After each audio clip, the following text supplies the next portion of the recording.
mipango yako haikwenda sawa baada ya kuruhusu goli 2 za haraka. Kulikosekana umakini kiasi gani kwa wachezaji wako na kufanya mchezo kuwa mgumu zaidi, na pengine labda hata mipango uliyoipanga kuibadilisha kwa wakati mmoja baada ya kuruhusu goli 2 za mwanzo? Kwanza niseme tunashukuru kwa kuwa na mechi nzuri ya kwanza kwetu ambayo ni mechi yenye pressure, sio? Tuna timu mpya sana ambaye na wachezaji wengi ambao ni wa kwanza wameingia hapa Simba Sports, lakini pia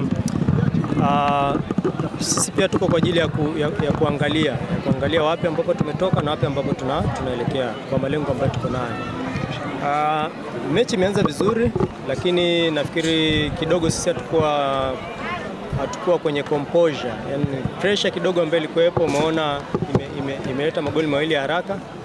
Sasa mpaka tumekuja kutulia baadaye na kuanza sasa kujaribu kutafuta nafasi za sisi kucheza na kufunga na maybe kuzuia tusifunge. Ni wazi kwamba JKT ni mpinzani mgumu sana ambaye huwa unakutana naye katika ligi kuu ya wanawake, tofauti na timu zote. Maana challenges, mchezo husika unakuwa mgumu tofauti unavyocheza michezo mingine. Ni kweli JKT ni timu nzuri. Of course kwa mimi ni mara ya kwanza nakutana nao, lakini tayari tuko na makocha ambao wana uzoefu na walikuwa nao.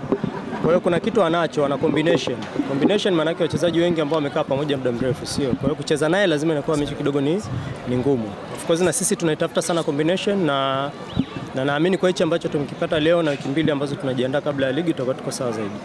Mwalimu, eneo lako la kiungo kwa siku ya leo ni kama lilikuwa limetawaliwa zaidi.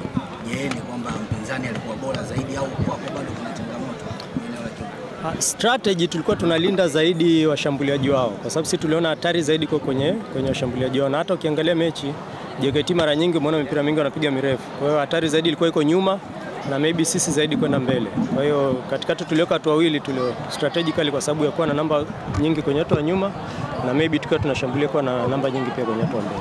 Asante sana.